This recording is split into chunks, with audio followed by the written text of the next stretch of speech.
Desert Breeze Regional Park, certainly one of the best regional parks in all of Clark County. Behind us, there was actually something here called Cross Vegas, a cyclocross race that was one of the largest in the world, the World Championships. You've been on top of this for a few months. You gave them a proclamation a couple months ago. Was a huge event. Extremely a huge event. We had people practicing on the grass, riding their bikes, doing everything that you can imagine. And when you think of international, it gives quite a status to Clark County. And so Desert Breeze being able to handle that was very extraordinary.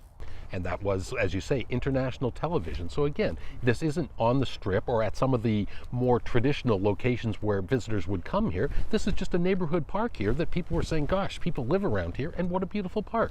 It was extraordinary. It's like on any given Saturday here, you'll have hundreds, I would almost want to say 1,000 or more children that are playing soccer. So it's very extraordinary of how utilized Desert Breeze, not only the community center that we have there and the swimming pool, but this grass area on a Saturday is so much fun. Even talking to our international visitors that we met people from Quebec and Belgium and France and Right. Kentucky and New York, they couldn't believe that this was actually a drainage ditch as well. That was good Yes. planning on everyone's part to make this a soccer field, but then use this as a detention basin for when the rain does come. Well, the utilization is incredible, and so to be able to use it for both, especially, it'd be different if we were somewhere where there was rain every week, but the 3 or 4 times a year, it barely does anything to impact the sports part of it, but it impacts the community in a positive way of where that water comes, where it drains, and it's a great safety factor for those waters getting off the streets.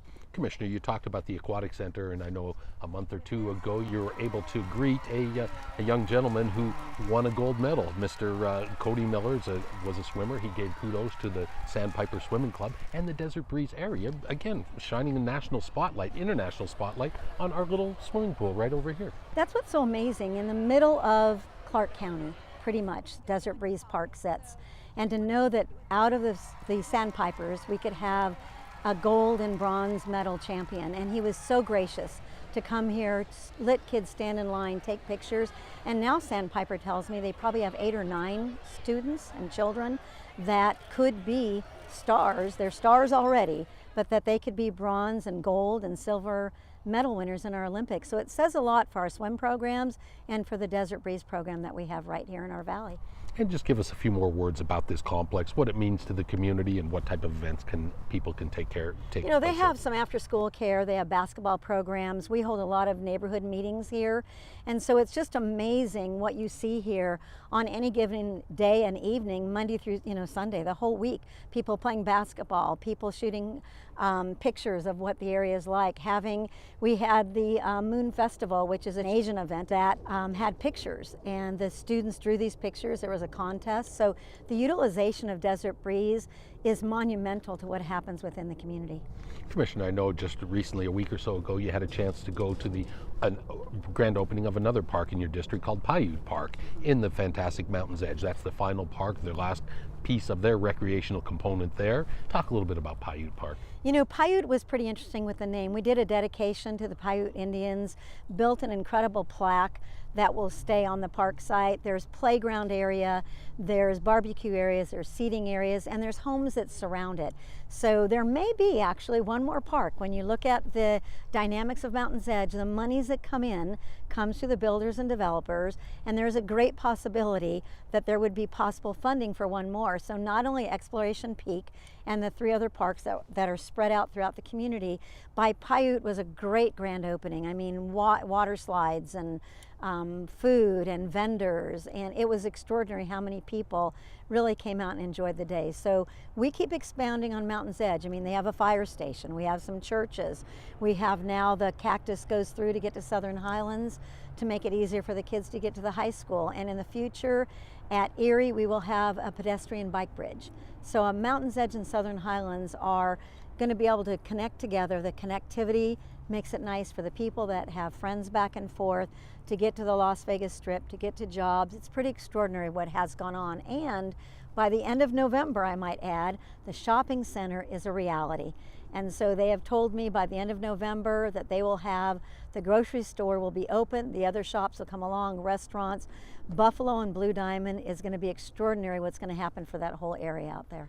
Commissioner, pretty much in your entire term as a county commissioner, you've been on top of what's been going on at Mountain's Edge. In fact, the CEO of Focus Development, Mr. Ritter, gave kudos to you, and it was a true partnership between government in some ways and that master plan community during some very struggling times in our history. Well, when you think of the first few years of 2007 to 2010, there was not any money.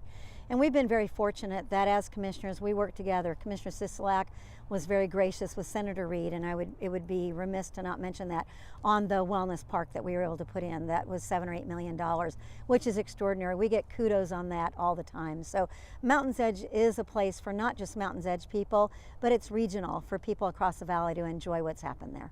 And of course, it was a while ago that the Mountain's Edge Regional Park did open, being built in phases, as you say. Mm-hmm. The next phase is there's going to be 4 new baseball diamonds being built there, and that's already one of the coolest parks that we really do have. It is. The baseball diamonds are very important. We don't have anything that I know of in Clark County, and it's going to be adult, but we'll be able to utilize our high school programs, our seniors that want games there, and so it'll be 3 regular fields and 1 championship fields. It's going to be extraordinary to know that we'd have that right in Clark County in District F, but that'll be the next phase of that park. And then there's more land there. There's over probably another 100 acres that, as time goes on and money's become available, that we'll keep adding onto that park and have something that'll be state of the art and into the future. And as you say, this is, even though it might have the Mountain's Edge name on it, it's a park like this. Anybody can obviously come and visit, and you want them to use these regional parks. Exactly. So we have a few regional parks throughout the whole valley, and that is one that has a regional component along with a neighborhood component. Commissioner, you just told me something that I didn't know. At Cougar and Torrey Pines, you're also working on a park, and it's in the development stage. As always, I know you always like to get the school kids or our younger park goers involved in the Name the Park contest. Tell us what's going on there. What's exciting, Fine Elementary School is across the street from this 15 acres of land that we were able to secure. And this is in the Rural Neighborhood Preservation Area. So this park is going to be very important, and we're going to do a Western theme. We had a meeting with the neighbors, which we always do. We let them write what was their important factors, how did they want to see the park, what did they want to do. And one of the cute things that I want to share, Mike and I, my liaison, was there at the meeting, and a couple little girls came up, and one little girl, I said, what would be, if you could have anything at this park, what would you want? And she said, a bathroom. And that was, we looked at each other like, isn't it amazing?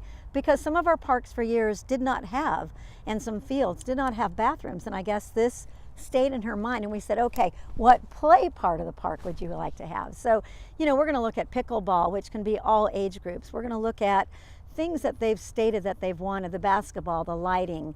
And so very exciting that over the next 18 months, we should see this creation become a live, viable, incredible park, which is really important to the community.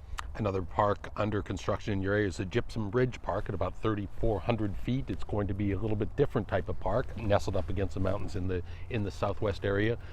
Partnership with Summerlin, of course, and on that one as well. And you've had neighborhood meetings and things like that for years on that one. Can you bring us up to date on the status there? Right. Well, there's 2 things there. One is there a park, and then people confuse the part that of Gypsum Ridge that could have a housing development. That we're still in negotiation parts, and we're working with the neighbors, and we know how important that is to the Blue Diamond and the Red Rock community, which is, we need to tread very carefully and make sure that we listen to all the people.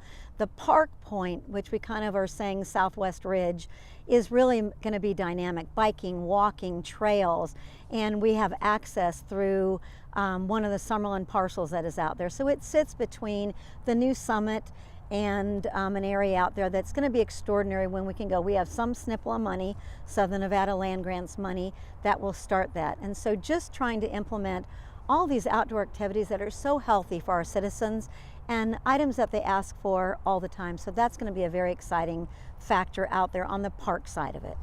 So we'd be looking forward to that then in the near future then? I certainly hope so, working very hard on that.